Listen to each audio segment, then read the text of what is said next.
नमस्कार, स्वागत है आपका न्यूज़ लॉन्चर पर। मैं हूं अशोक वानखेड़े, लेकर आया हूं आपका अपना कार्यक्रम द डायरेक्ट हिट।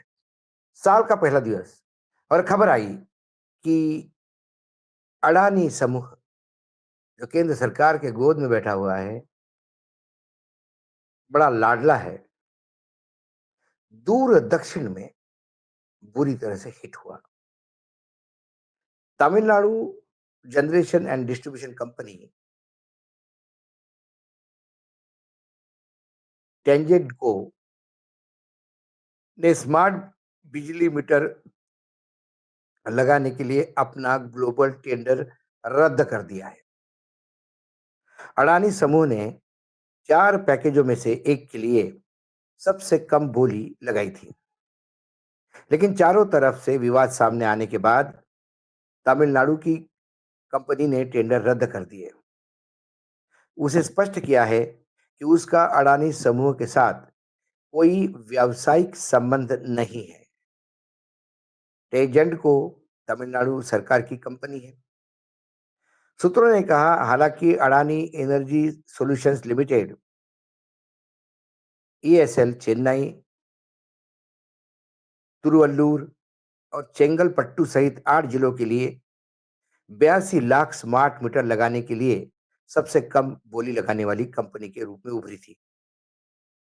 लेकिन टेंजेड को लगा कि कंपनी द्वारा बताई गई कीमत बहुत ज्यादा ऊंची है और उसने इस टेंडर को ही रद्द करने का फैसला किया। कीमत कम करने के लिए कंपनी से बातचीत के बाद टेंडर प्रक्रिया विफल हो गई। टेजेंट को से जुड़े जो अधिकारी है उन्होंने बताया कि ईएसएल द्वारा टेंजेड को बताई गई कीमत आंध्र प्रदेश और पुडुचेरी जैसे अन्य राज्यों को दी जाने वाली प्रति माह 120 रुपए मीटर से अधिक थी, जबकि अन्य राज्य की तुलना में तमिलनाडु ने भारी मात्रा में ऑर्डर प्रस्तावित किया था। इसके मायने ये है कि प्राइस फॉल क्लॉज नाम का एक क्लॉज होता है। उसमें अक्सर कंपनियां कहती है कि जो जिस रेट में हम आपको कोई चीज सप्लाई कर रहे हैं, उससे कम रेट में हम पूरे देश में कहीं सप्लाई नहीं कर रहे हैं। लेकिन ईएसएल जो अडानी जी की कंपनी है, उन्होंने जो कीमत बताई थी, आंध्र प्रदेश और पुडुचेरी जैसे छोटे राज्यों को दी जाने वाली प्रति माह 120 रुपए प्रति मीटर से अधिक थी। जबकि अन्य राज्य की तुलना में, जैसे कहा कि तमिलनाडु बड़ा राज्य है, उनकी ऑर्डर भी बड़ी थी। तमिलनाडु की बिजली वितरण कंपनी ने 19,000 करोड़ रुपए की संशोधित वितरण क्षेत्र योजना डीआरएसएस के तहत कुल 3 करोड़ स्मार्ट मीटर स्थापित करने के लिए अगस्त 2023 में टेंडर जारी किया था और 3 अन्य पैकेज को भी प्रशासनिक अब उसके बाद उन्होंने बाकी भी रद्द कर दिए। सवाल यह है कि नवंबर में अमेरिकी अदालत में अडानी पर लगे आरोप लगने के बाद तमिलनाडु के ऊर्जा मंत्री वी सेंथिल बालाजी ने कहा था कि हमारी कंपनी का अडानी समूह से कोई व्यावसायिक संबंध नहीं है। राज्य सरकार केवल भारतीय सौर ऊर्जा निगम एसईसीआई के साथ सस्ते दामों पर सोलार एनर्जी खरीदने के लिए समझौता किया है।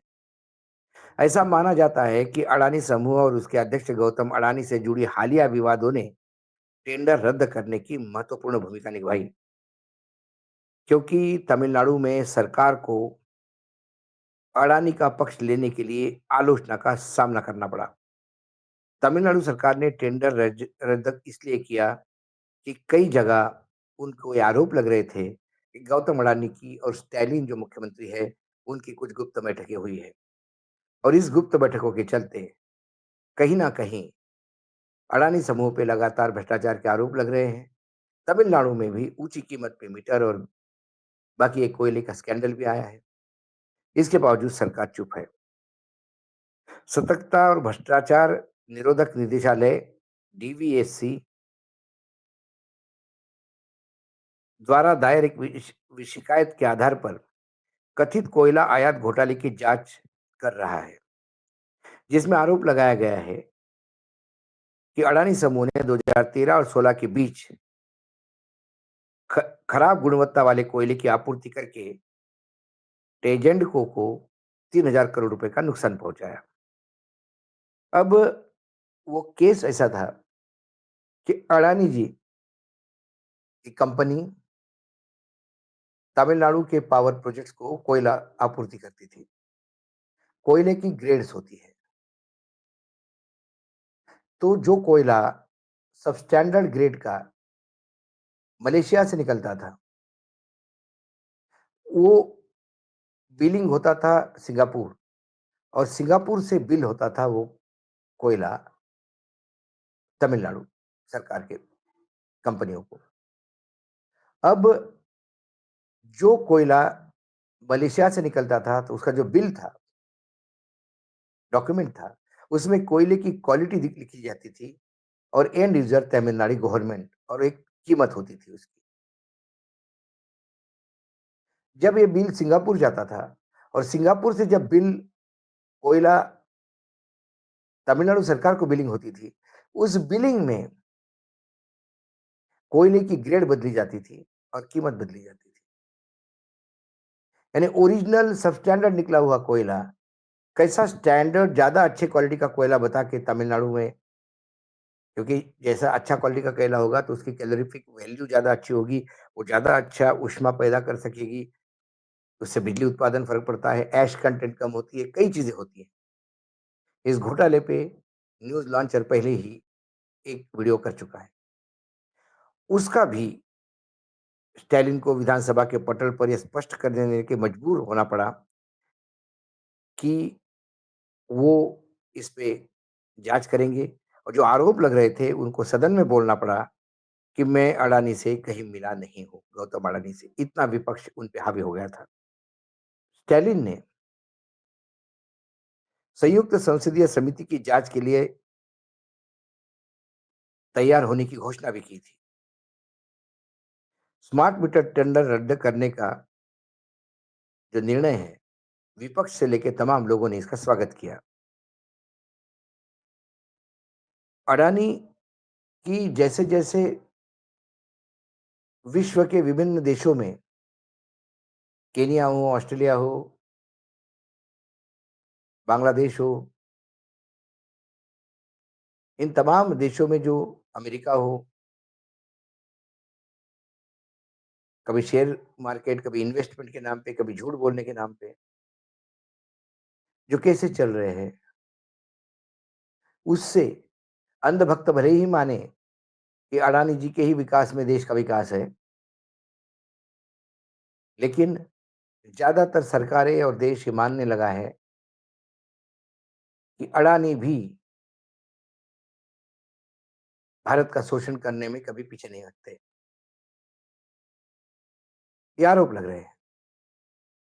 अडानी समूह हमेशा इसको नकारता रहा है,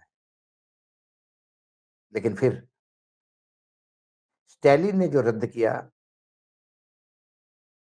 टेंडर, इसके पहले ऐसा ही एक टेंडर उत्तर प्रदेश ने भी रद्द किया, और उत्तर प्रदेश ने सुनने में आया है कि जो कंस्ट्रक्शन कंपनी एक एक्सप्रेस वे बनाने का जो काम अडानी समूह कर रहा था, उसके ऊपर भी अब सवाल उठने लगे हैं। उस पे भी कुछ कार्रवाई होने जा रही है। यदि ये सब होने लगा है, तो आप मान लीजिएगा कि देश में कई विभिन्न राज्यों में अब अडानी सेठ की उल्टी गिनती शुरू हो रही है। एक तरफ हमारे देश के नेता उन्हें विदेश में प्रोजेक्ट देने की मदद करते हैं, लेकिन पीछे कई राज्यों ने अब अडानी जी के खिलाफ फ्रंट खोला है। देखना ये है कि अडानी जी इसको कैसा कोप अप करते हैं। एक तरफ तो डबल इंजन की सरकार थी यूपी में, वहाँ ये काम हुआ, और एक तरफ इंडिया गठबंधन की सरकार है। या स्टालिन ने अडानी के साथ खड़ा होना, इसका मतलब बदनामी मोल लेना। इसके चलते उन्होंने संसद के सदन पे, मतलब विधानसभा के पटल पे बोला कि ना मैंने कभी अडानी से मिला हूँ, ना कोई गुप्त बैठक हुई है, और यदि आपको ऐसा लगता है तो मैं जांच के लिए तैयार हूँ। लेकिन हाँ, जहाँ तक स्मार्ट मीटर का सवाल है, ये टेंडर कैंसल है और कोयले की आपूर्ति पे भी जांच चल रही है। इसका मतलब आने वाला समय पूरा साल अडानी जी के लिए कैसा जाएगा, ये बताने की ज़रूरत नहीं है। स्टैलिन ने सीधा हिट किया, अडानी जी को ही नहीं, अंधभक्तों के अनुसार देश के विकास को और देशभक्तों के अनुसार मार्केटिंग करने वाले नेताओं को, जो दिल्ली में बैठे हैं, जो अडानी जी की मार्केट करते हैं। हाँ, डायरेक्ट हिट में इतना ही। कल फिर आता हूँ किसी विषय के साथ। तब तक के लिए नमस्कार। देखते रहिएगा न्यूज़ लॉन्चर।